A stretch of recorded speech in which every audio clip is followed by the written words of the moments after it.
आस्था education group की online classes में आप सभी का स्वागत है। हम अभी तक बौद्ध धर्म के बारे में जानकारी हमने ली है और हमने जाना था कि महात्मा बुद्ध और उनकी शिक्षाओं का क्या प्रभाव पड़ा और महात्मा बुद्ध ने किस प्रकार से अपना प्रचार प्रसार किया बौद्ध धर्म का।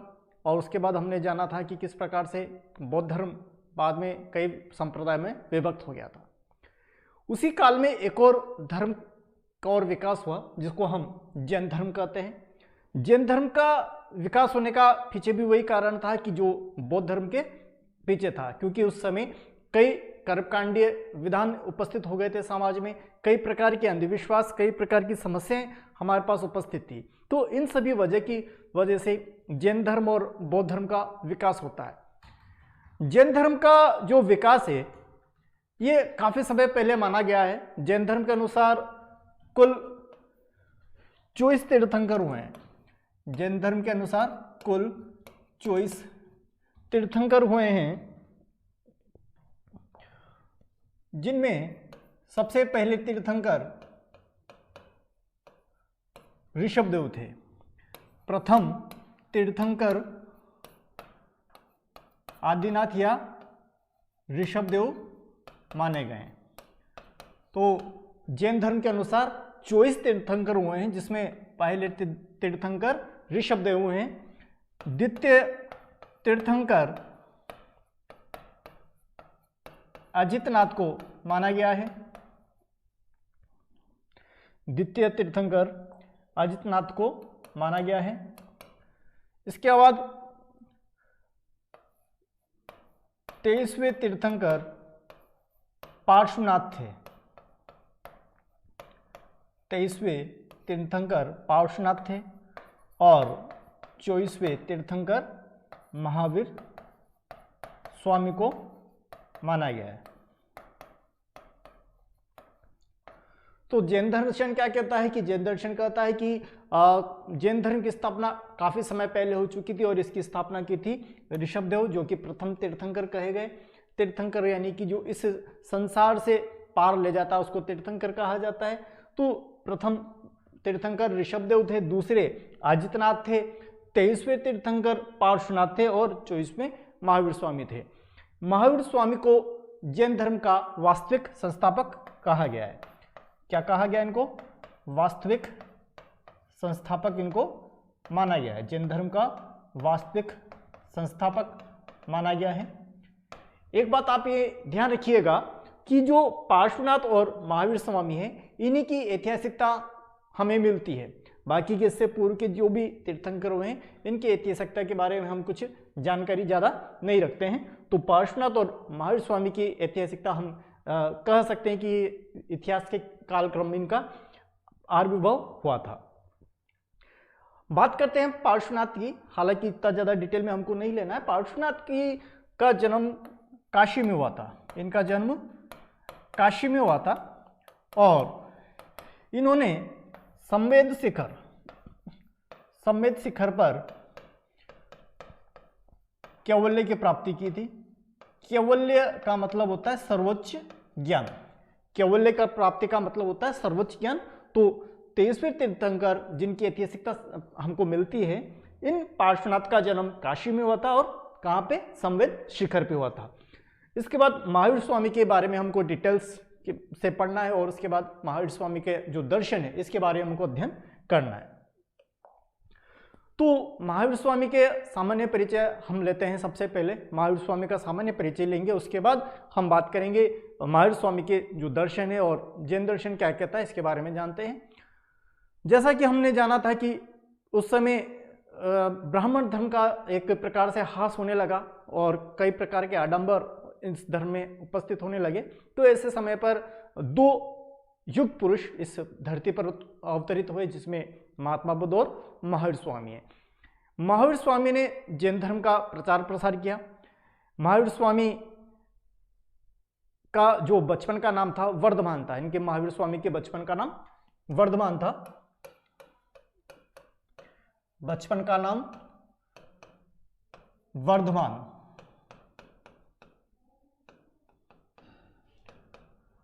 महावीर स्वामी के बचपन का नाम वर्धमान था। इनके पिता का नाम सिद्धार्थ था, माता का नाम त्रिशला था।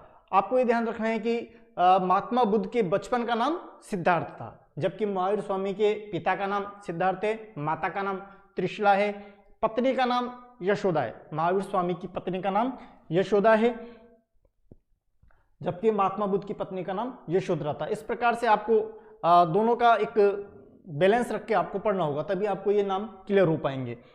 इनके जो कुल था इसको जात्रक कुल कहा गया है। तो इनके माता त्रिशला से इनका जन्म हुआ और जन्म हुआ इनका कुंडग्राम वैशाली, वैशाली के निकट है, यूपी में पड़ता है वैशाली, वैशाली से कुंडग्राम में इनका जन्म हुआ।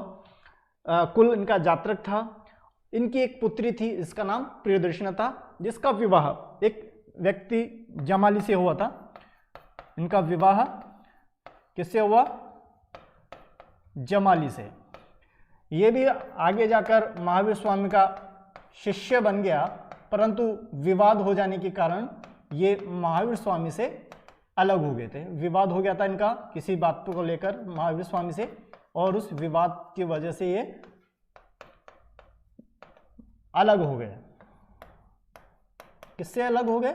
महावीर स्वामी से इन्होंने विवाद कर लिया था। तो इस प्रकार से हमने यहाँ पर इनकी कुछ मूलभूत बेसिक्स जीवन परिचय के बारे में पढ़ा है। इसके बाद हम बात करते हैं कि जिस प्रकार से महावीर स्वामी महात्मा बुद्ध को गृह त्याग, उनको वैराग्य हो गया था, उसी प्रकार से महावीर स्वामी को भी अपने सांसारिक जीवन से वैराग्य हो गया और ये 30 वर्ष की आयु में अपने बड़े भाई नंदीवर्धन की सहायता से गृह त्याग करते हैं, उनकी अनुमति लेकर। और गृह त्याग करने के बाद ये 12 वर्ष तक कठोर तपस्या करते हैं। 12 वर्ष तक कठोर तपस्या करने के बाद इनको एक ग्राम है जाम्भृक ग्राम, जाम्भृक गांव में ऋजुपालिका नदी है। इस ऋजुपालिका नदी के तट पर, ऋजुपालिका नदी के तट पर एक साल वृक्ष है, इसके निकट इनको कैवल्य की प्राप्ति होती है। तो महावीर स्वामी को कैवल्य की प्राप्ति कहाँ पे होती है? जाम्भृक ग्राम में। कहाँ पर स्थित है? ऋजुपालिका नदी के तट पर स्थित है। और एक साल वृक्ष के नीचे इनको कैवल्य की प्राप्ति होती है। कौन सी आयु में? 42 वर्ष की आयु में। 42 वर्ष की आयु में इनको कैवल्य की प्राप्ति होती है। किसको? महावीर स्वामी को। इसके बाद इनका मृत्यु 468 BC और 500 इसमें मानी जाती है, 527 में। तो इस प्रकार से महावीर स्वामी के बारे में हमने यहाँ पर बेसिक जानकारी ली है। महावीर स्वामी ने किस प्रकार से शिक्षाओं का आदान प्रदान किया और किस प्रकार से जगह जगह घूमकर उन्होंने अपनी जैन धर्म के बारे में लोगों को बताया। तो उसकी जानकारी हम आगे लेते हैं। अब बात करते हैं जैन दर्शन की। हम जो अगली टॉपिक लेंगे वह है जैन दर्शन।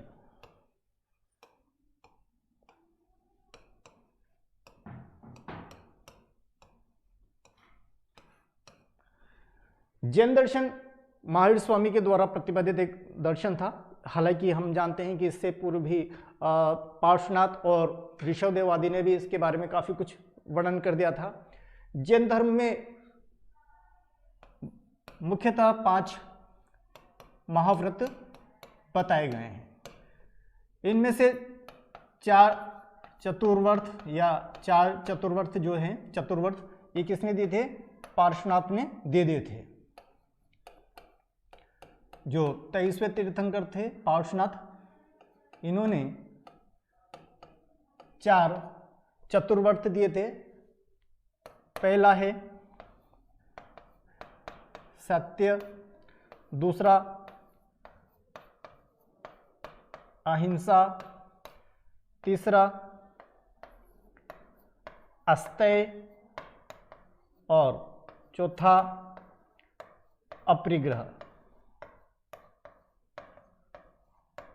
तो पार्श्वनाथ के द्वारा 4 यहां पर अणुव्रत महाव्रत दिए गए, जिनको क्या कहा गया? सत्य, अहिंसा, अस्तेय और अपरिग्रह।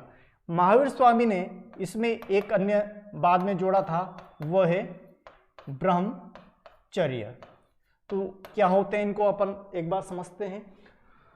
सत्य का मतलब आप सभी जानते हैं, सत्य बोलना। किसी भूलवश भी सत्य का परित्याग नहीं करना, मजाक में भी झूठ नहीं बोलना, तो ये सारा सत्य के अंतर्गत आता है। तो महावीर स्वामी ने भी इन सभी चारों जो चतुर्व्रत थे इनको अपने दर्शन में सम्मिलित करके पंच महाव्रत दिए थे। तो सबसे पहले हम बात कर रहे थे सत्य बोलना। दूसरा आता है अहिंसा। तो अहिंसा का मतलब ऐसा नहीं है कि केवल किसी को शारीरिक रूप से हानि पहुंचाना अहिंसा नहीं है।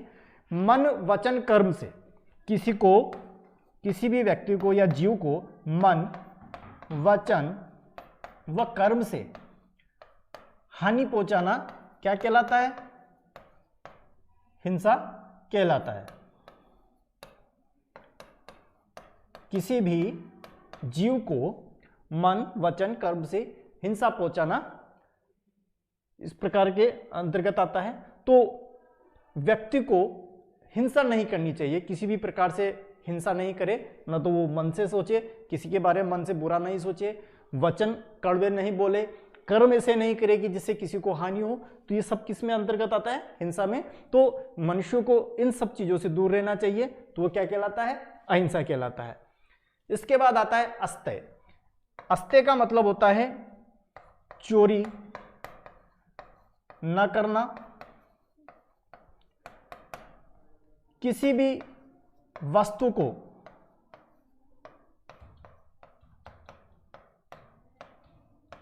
बिना अनुमति के न छूना,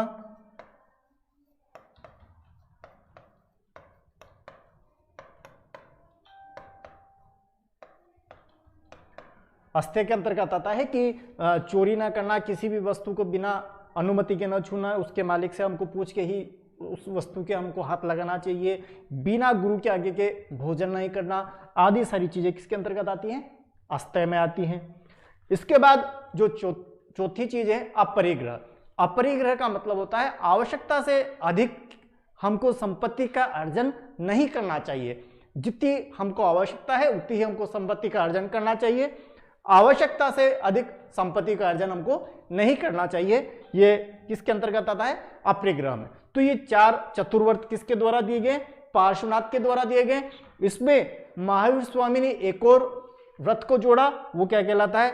ब्रह्मचर्य कहलाता है। तो इस प्रकार से ये पंच महाव्रत जैन धर्म के एक बेसिक फंडामेंटल दर्शन माना जाता है। ब्रह्मचर्य का मतलब होता है किसी भी स्त्री का संसर्ग नहीं करना, उसके बारे में गलत नहीं सोचना। तो ये सारी चीजें कुल मिलाकर पंच महाव्रत में इनको माना गया है।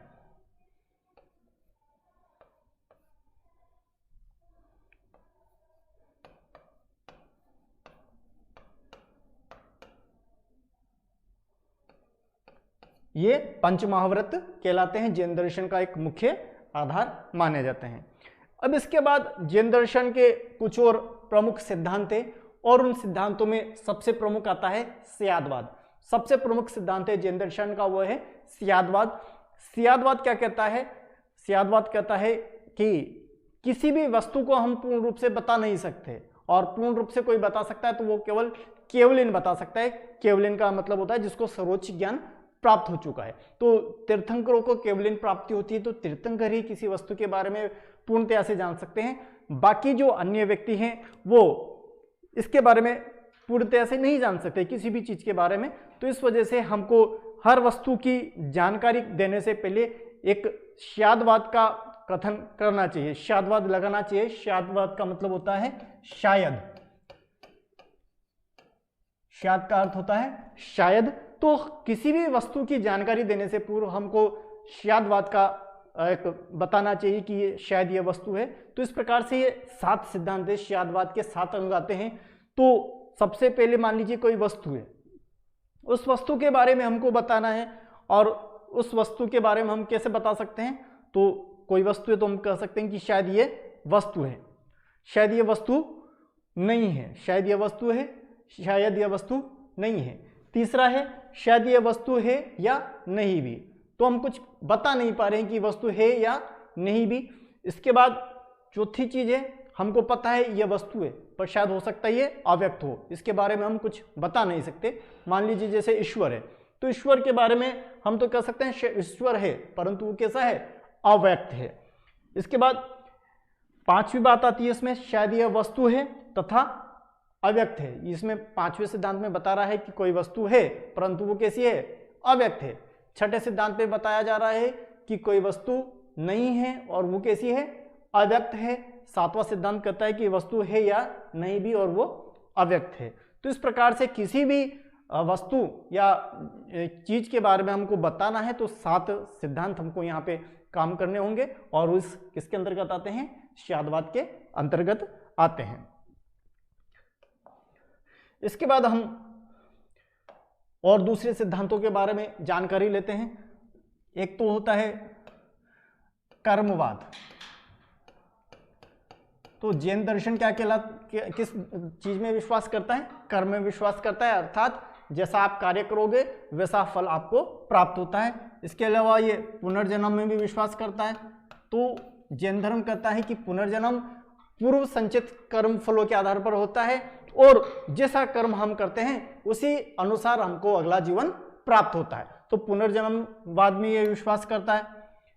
इसके साथ साथ यहां पर जैन दर्शन में त्रिरत्न मिलते हैं। जैन दर्शन में त्रिरत्न मिलते हैं। इन त्रिरत्नों में सबसे पहला आता है सम्यक ज्ञान, दूसरा आता है सम्यक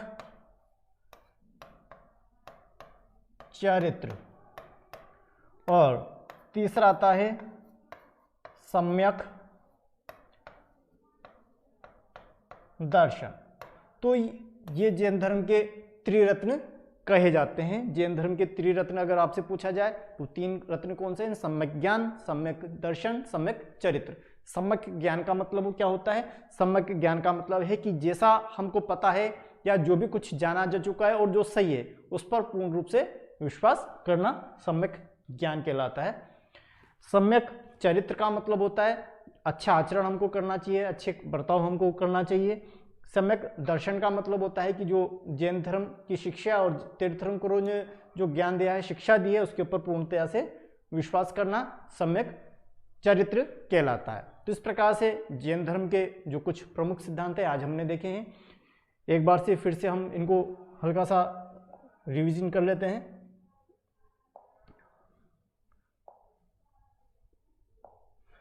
तो जैन दर्शन का सबसे प्रमुख सिद्धांत स्यादवाद है, जिसको क्षणभंगुरवाद भी कहा जाता है। इसके अनुसार 7 अंग होते हैं, इसके आधार पर हम किसी वस्तु के बारे में जान सकते हैं। इसके अलावा ये कर्मफल में विश्वास करता है, पुनर्जन्म में विश्वास करता है और उसके बाद हमने यहाँ पर त्रिरत्न पढ़े जिसमें हमने सम्यक ज्ञान, दर्शन और चरित्र के बारे में जानकारी प्राप्त की है। तो ये मुख्य तौर पर एक बेसिक दर्शन के बारे में आज हमने यहाँ पे अध्ययन किया। इसके अलावा जो इसमें कुछ और 1-2 चीज़ें हैं तो हम उसको अगली क्लास में डिस्कस करेंगे। आज की क्लास में इतना ही। धन्यवाद।